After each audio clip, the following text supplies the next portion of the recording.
January 3 na po ngayong araw na ito, di ba? Ito po ang pinakaunang-unang episode ng aming Yan ng Marino for 2026. Kaya good morning!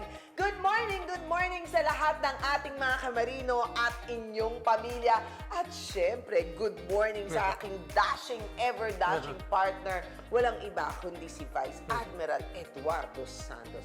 Good morning, Admiral. Good morning, Mare. Good morning po sa ating mga kamarino. Happy New Year to all. O, alam mo, ang taas ang energy natin. Oh, siyempre. Kasi pag bagong taon, talagang ganyan. Kailangan mataas na mataas ang energy mo. Para sa buong taon, mataas ang energy mo, di ba? At maganda, positibo, tama? Siyempre. Okay, so Admiral, ano ang una mong baon na quote for 2026? Sige nga. Okay, ito ngayon. Ngayon kasi New Year, di ba? Merong mga nakalipas na, na taon. Kaya ang quote po natin ngayon ay galing sa Greek philosopher, si Socrates. Nako. And I quote, "The secret of change is to focus all your energy not on fighting the old, but building the new." I love that. Yun. Pero explain mo muna. Ay, kaya nga. Explain mo ulit siya. Yung success ngayon na dahil bagong taon, eh hindi natin dapat, huwag nating awayin yung nakaraan. Bayaan mo na yun. Move on, move on. No, galaw na. At Oh. tingin, malaki yung future. The future is right ahead. So, Oo, tamang-tama sa atin yan, ha? So, kalimutan ng mga nakaraan, let's move forward, tumingin sa hinaharap. Ganda, di ba? At syempre, dahil bagong taon, syempre, hatid namin mga bagong inspirasyon para sa inyong lahat sa panimula ng bagong taon. aba, puro bago. Ito, mga kwento po ito ng mga bagong graduates, di ba? Nag-graduation tayo sa MAAP last month. Yes, Ayun. imagine. Graduate na ngayon. Pero pinabalik ko muna para mag-review. May ganon. Talaga, ha? Oo. At, Mga aabangan para sa industriya ng maritima ngayong 2026. Ito po ang aming itatampok ngayong episode. kaya naman, tutok Tutok. lang. Sa the first and the longest running television program para lang po sa inyo mga kamarino. All aboard dito sa Yan ang Marino.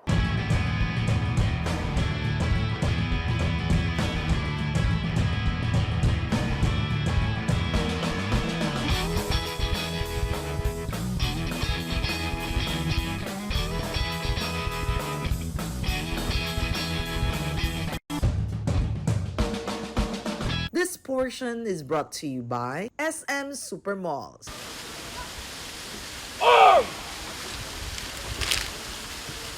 Sinalubong ng kasiyahan at muling pag-alala ang Grand Alumni Homecoming sa Maritime Academy of Asia and the Pacific o MAAP noong December 3, 2025.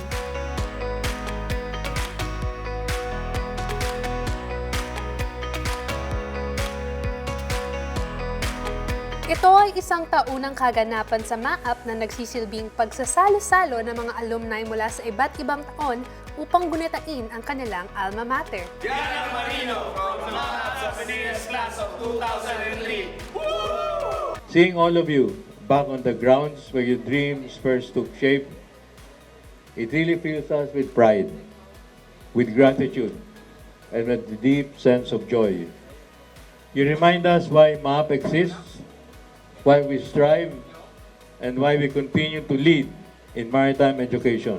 Iniulat din ni Vice Admiral Eduardo Maar Santos ang pagkamit ng MAAP ng titulo na Best Maritime School at 6th Best Private University sa Pilipinas ayon sa Applied HE Rankings, isang international consulting firm para sa mga higher education institutions. Sa kanya namang mensahe, itinampok ng guest of honor na si Chief Engineer Precious Joyce Calmada ang kanyang pagpupursigi sa larangan ng pagmamarino bilang isang babaeng mandaragat. I never doubted myself. Because every challenge reminded me of discipline, perseverance, and of course, resilience. The very things that I learned in MAAP. It feels good to be back nga para sa mga alumni na dumalo sa Grand Alumni Homecoming. Kaya ngayon, tanungin naman natin sila kung paano ba nakatulong ang MAAP sa kanilang mga seafaring career. So, in a way, ang laki ng tulong ng MAAP because kung wala ang MAAP, wala kami ngayon dito. Right after graduation, yung discipline na na-instill sa amin, sobrang laking tulong kasi Sa pagbabarko, hindi lang naman puro knowledge, kailangan mo rin ng disiplina, pakikisama kung paano ka makitungo sa mga crewmates, sa mga kasama mo sa barko. Malaking bagay at malaking factor yung training na binigay ng MAAP. Dito po kasi sa MAAP, naranasan po namin maging underclass, maging upper class. So alam po namin na ayun po yung isa sa nadala namin sa barko. Nung kami po yung mga nasa mabababang rank pa, alam po namin sumunod. Hindi po kami basta-basta natitinag nung pasigaw, pamura, o kung anong stress man yung iba to sa amin. Naranasan namin dito may schedule of calls, bawal malate. Kaya pagdating sa barko, kung duty mo is 8 to 12, mas maaga, nandun na kagad kami. Tapos mas nagagawa namin yung trabaho namin mas maayos. I think MAAP gives an entirely different opportunity for the cadets. Kasi we have gone through a different path where everything has been catered, but in a way that, of course, we have to work for it as well. But I think it's, how do I say, it's a privilege to be a MAAP cadet. Always grateful doon sa naging opportunity coming from MAAP kasi it's just really different yung mga na-experience namin when it comes to applying kasi nag-start pa lang kami, there's an employment already. So doon pa lang, we're very lucky already. Kung wala rin naman sa MAAP, wala rin ako sa seafaring career ko. And honestly, yung reputation ng MAAP really helped me. Especially yung mga alumni din natin na when I see them in the office, when I see them in the company having the major positions, ganun, parang they help me also as a starting officer na in my seafaring journey po. MAAP is our cradle of destiny, as we say, and it has been the real test before going out to the sea. I mean, life is hard. Life at sea is hard. That's number one. Second, there's no free lunch. You have to work hard for whatever goal you have in life. And that's what MAAP talks. At ano naman kaya ang mabibigay nilang words of wisdom para sa mga future seafarers ng ating bansa? Kailangan yung matatag ang loob nyo. Kasi seafaring is not unlike a land-based job. Kasi you're away from your family. That's the first challenge kasi you need to sacrifice. Always to strive hard and aim high. Ang training is number one and discipline talaga as a seafarer. You have to know your purpose talaga. Kung bakit gusto mo pumasok sa career na ito. Kasi alam naman natin na mahirap siya. You will be apart from your family. If you really want to pursue this career, it should be your choice. Whichever path you're gonna take, as long as your heart is into it, I think it's gonna be a lot easier for you rather than going to the track na hindi mo naman gusto. Katibayan ng mga kwento ng mga nakapanayam nating alumni sa dekalidad na edukasyong ihinahatid ng MAAP all throughout the years. At sa patuloy na pag-angat ng MAAP bilang isa sa mga top maritime school sa Asia, asahan din ang pagpapabuti ng kanilang mga serbisyo para sa mga future leaders ng maritime industry. Sa pagbabalik ng aming programa, isang araw ng pagpupunyagi ang ating matutunghayan sa graduation ceremony ng ikalawang batch ng graduates mula sa MAAP Class of 2025. Kaya tutok lamang dito sa Yan ang Marino.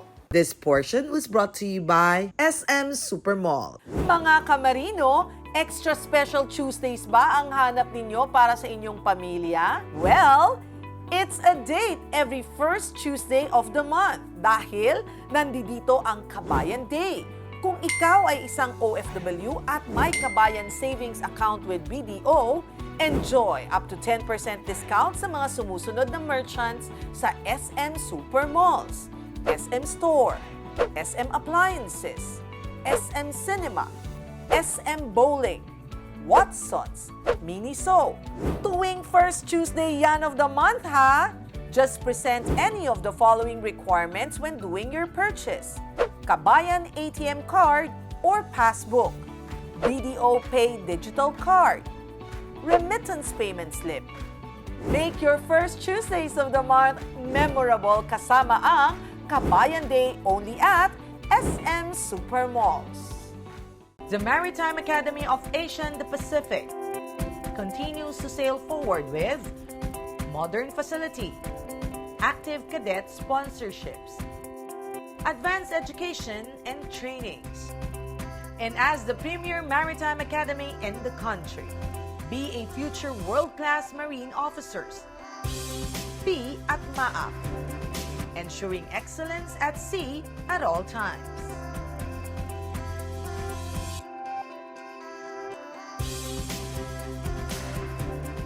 Ang bawat bayaning Pilipinong magdaragat, may kaagapay, may kaibigan, may kakampi, may kasangga, may kabalikat. Ang iyong Associated Marine Officers and Seamen's Union of the Philippines. Kasama mo sa tunay na malasakit. Dahil AMUSUP cares.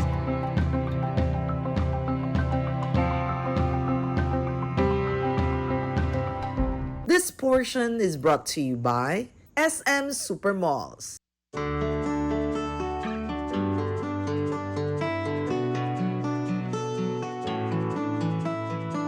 Napuno ng emosyon at kagalakan ang New Parade Grounds ng MAAP kung saan ginanap ang pagtatapos ng ikalawang batch ng graduates mula sa MAAP Class of 2025 noong December 5, 2025.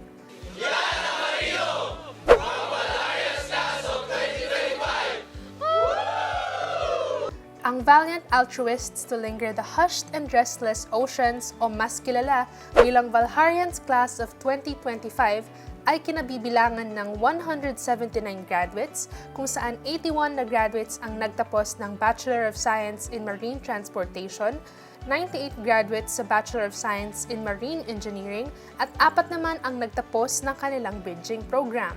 By virtue of the authority vested upon me by the Board of Trustees of the Maritime Academy of Asia and the Pacific, I hereby declare you graduates and confer upon you the degrees of Maritime Bachelor of Science in Marine Transportation and Bachelor of Science in Marine Engineering.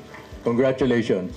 Sa kanyang welcome remarks ay binigyang diin ni Dr. Conrado F. Oca, presidente ng AMUSUP, ang nararapat na paninindigan ng mga graduates sa legasiya na itinaguyod ng AMUSUP at MAAP sa kani-kanilang paglalakbay na tatahakin matapos ang graduation.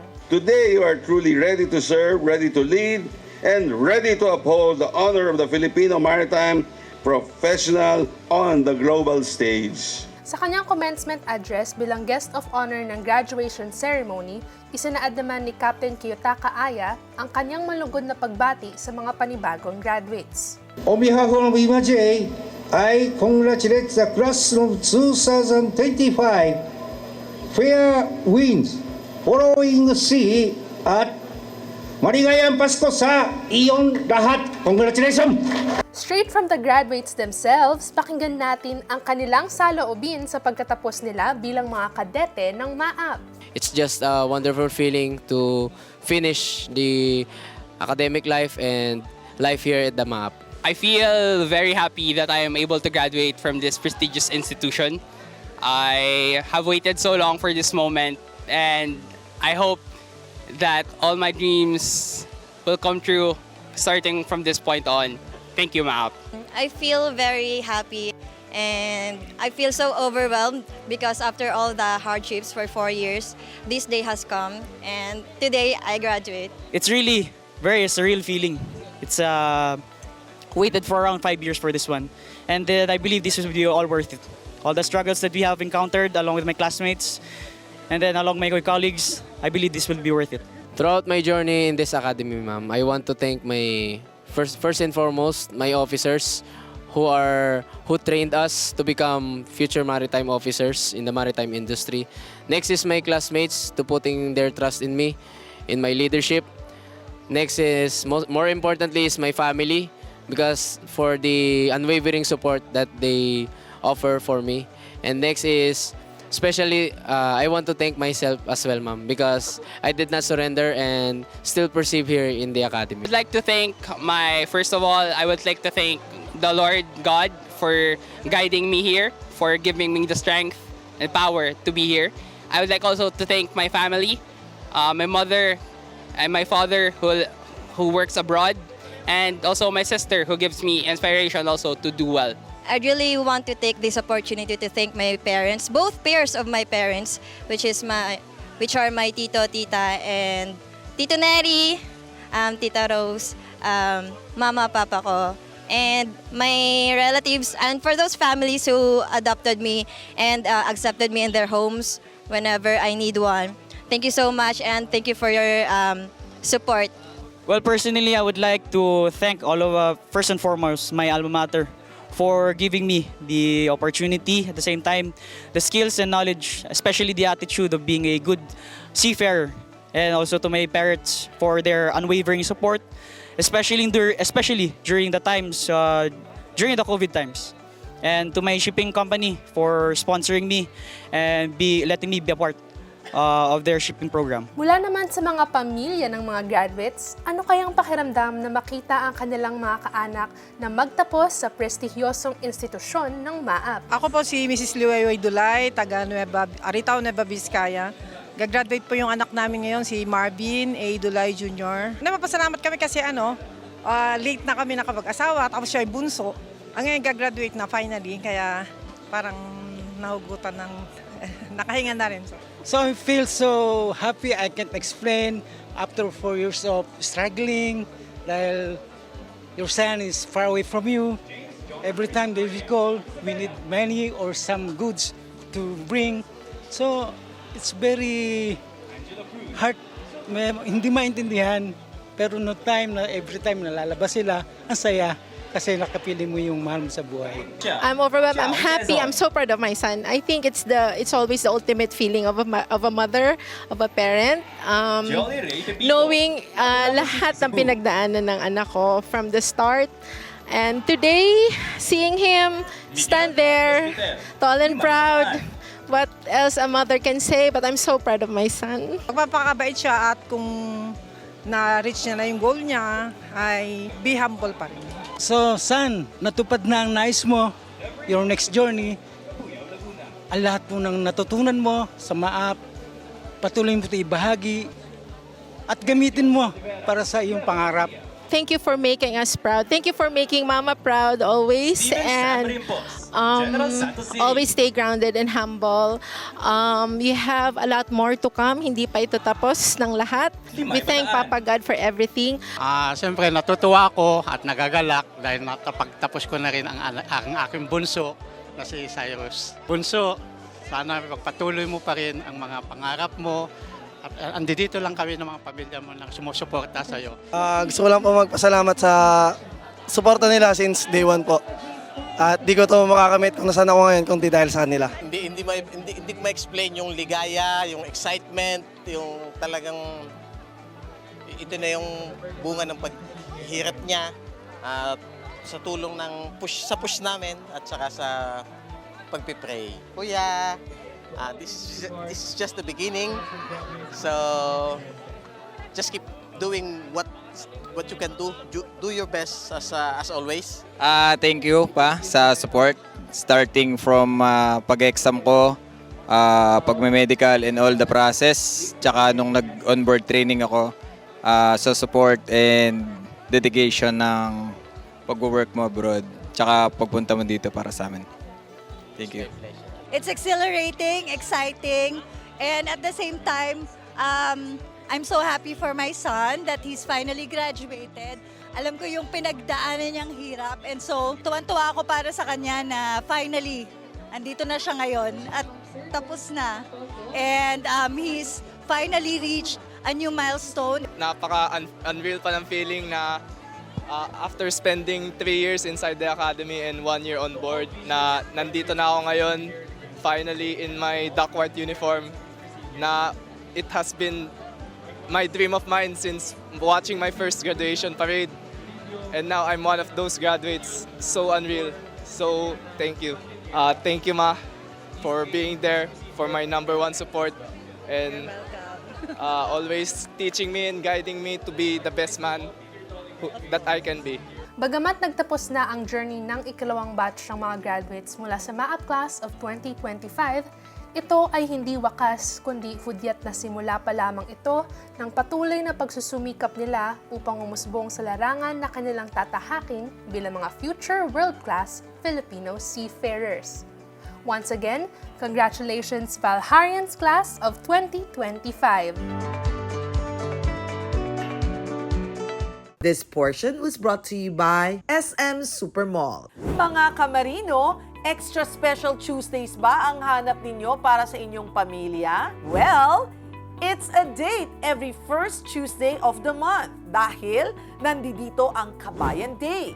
Kung ikaw ay isang OFW at may Kabayan Savings Account with BDO, enjoy up to 10% discount sa mga sumusunod na merchants sa SM Supermalls, SM Store, SM Appliances, SM Cinema, SM Bowling, Watsons, Miniso. Tuwing first Tuesday yan of the month, ha? Just present any of the following requirements when doing your purchase. Kabayan ATM card or passbook, BDO Pay digital card, remittance payment slip. Make your first Tuesdays of the month memorable kasama ang Kabayan Day only at SM Supermalls. The Maritime Academy of Asia and the Pacific continues to sail forward with modern facility, active cadet sponsorships, advanced education and trainings. And as the premier maritime academy in the country, be a future world-class marine officers.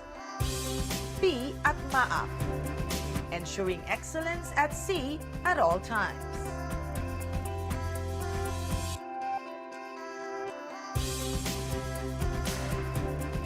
Ang bawat bayaning Pilipinong magdaragat, may kaagapay, may kaibigan, may kakampi, may kasangga, may kabalikat.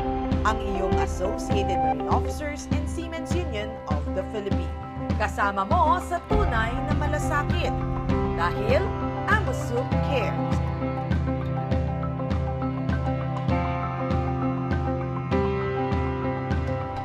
This portion is brought to you by SM Supermalls. Sa pag-usbong ng bagong taon, ito ay puno ng pag-asa at oportunidad para sa patuloy na pagpapabuti ng industriya ng maritima at larangan ng pagmamarino sa ating bansa. Inaasahan na ngayong 2026, makabuluhan ang mga magiging kaganapan para sa ating mga kamarino. Ilan sa mga inaabangan na panibagong magaganap ay mga nasa sektor ng maritime education. Dahil inaasahan ngayong 2026 ang simula ng pagtransisyon ng pangangasiwa ng maritime higher education mula sa Commission on Higher Education patungo sa Maritime Industry Authority. Ang turnover na ito ay nakapaloob sa Implementing Rules and Regulations ng Republic Act No. 12021 o Magna Carta of Filipino Seafarers. Pursuant to Republic Act 12021 and its IRR, Marina has been granted the jurisdiction over the maritime education and training in the Philippines. So in line with this, Marina and the Commission on Higher Education, or the CHED, signed a transition plan on September 11, 2025 to ensure the seamless realignment of functions while maintaining uninterrupted service delivery to maritime students and maritime higher education institutions. So, under Section 86 of the law, of the new law, 12021, mandates the creation of this new office, as I mentioned earlier. So requiring Marina to have a separate office. Okay, so we have already submitted our proposal for this to the Department of Budget and Management through the Department of Transportation. Kaakibat nito, inaasahan din ang full implementation ng NAMAT ngayong 2026 kung saan ito ay magsisilbing mandatory entrance examination para sa mga freshman students na nagnanais makapasok sa Bachelor of Science ng Marine Engineering at Bachelor of Science in Marine Transportation simula academic year 2026 to 2027. Sa usapin naman ng pag-usbong ng mga teknolohiya sa industriya ng maritima sa ating bansa, digitalization at green technology ang mga pinakaaabangan. Dagdag pa rito ang paglaganap ng industriya ng shipbuilding at ship repair. Pati na rin ang pagbuo ng mga local shipyard ay inaasahan ngayong taon. With so much to look forward to ngayong 2026, kasangganin nyo ang Yanang Marino upang patuloy na mag-uulat ng mga impormasyon tungkol sa larangan ng maritima sa ating bansa at magbabahagi ng mga inspirasyon para sa inyo. Wishing everybody a happy and prosperous New Year!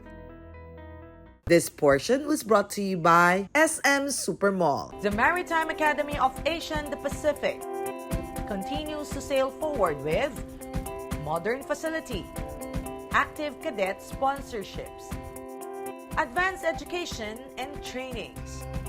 And as the premier maritime academy in the country, be a future world-class marine officers.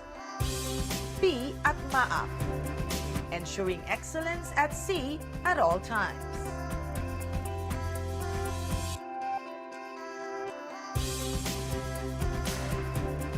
Ang bawat bayaning Pilipinong magdaragat, may kaagapay, may kaibigan, may kakampi, may kasangga, may kabalikat. Ang iyong Associated Marine Officers and Seamen's Union of the Philippines. Kasama mo sa tunay na malasakit. Dahil AMUSUP cares.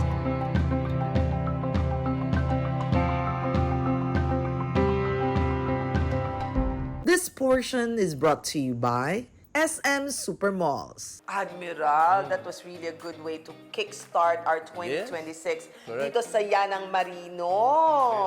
Talagang marami tayong abangan ngayong taon. And magmula sa mga makabagong gagawin natin ngayon, yung mga improvements para makatulong hindi lamang sa incoming ng mga seafarers natin, yung mga nag-aaral, sa mga seafarers ngayon nasa barko at tuloy-tuloy ang kontrata, at siyempre para sa industriya ng maritima. Ano naman kaya ang makikita natin sa taong 2026 sa MAAP, Admiral? Sa MAAP, tuloy-tuloy po ang dami na po nating mga bagong courses na ino-offer. Puro looking forward. Wow. Upgrading of skills. Hindi lang upgrading, introducing green. Wow! Yung green shipping na po tayo ngayon. Hindi green mine, green shipping. Uy, gusto nating malaman yan ha, green shipping, kakaiba yan ha. Dapat ma-feature natin yan dito. Yeah, may mga simulators na po tayo, gumagamit ng liquid natural gas. Wow, kakaiba. So hindi na yung diesel fuel na itim ang usok. Wala na po yun. Iiwasan na yung itim na usok. Okay. Yung greenhouse gas kung tawagin.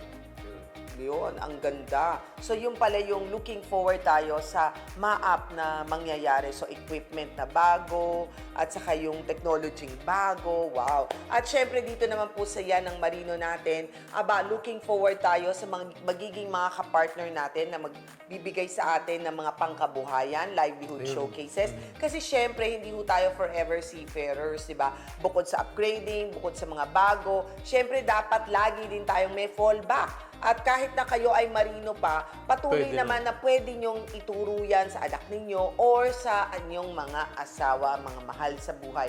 Para kahit papano, may kita kayo, may kita rin sila. Diba? Yan ang aabangan dito sa Yanang Marino. At of course, maraming mga inspirational, mga updates mula sa mga government agencies. Dito nyo lamang po mapapanood. Ha? Kaya tutok lamang kayo dito sa aming programa every Saturday. Saan po tayo, Admiral? 8 to 8:30 in the morning. At kung nais nyo pong balikan ang aming mga dating episodes, nandiyan po yan sa YouTube channel ni Mare, MY Channel. Yes, di ba? At syempre, habang nandito naman kayo mga kamarino, do not forget to like, follow, and subscribe ang aming Facebook at aking YouTube account para sa mga updates tungkol pa rin sa aming programa at sa buong maritime industry. Anyway, maganda, positibo tayo for 2026. But for now, bye-bye muna!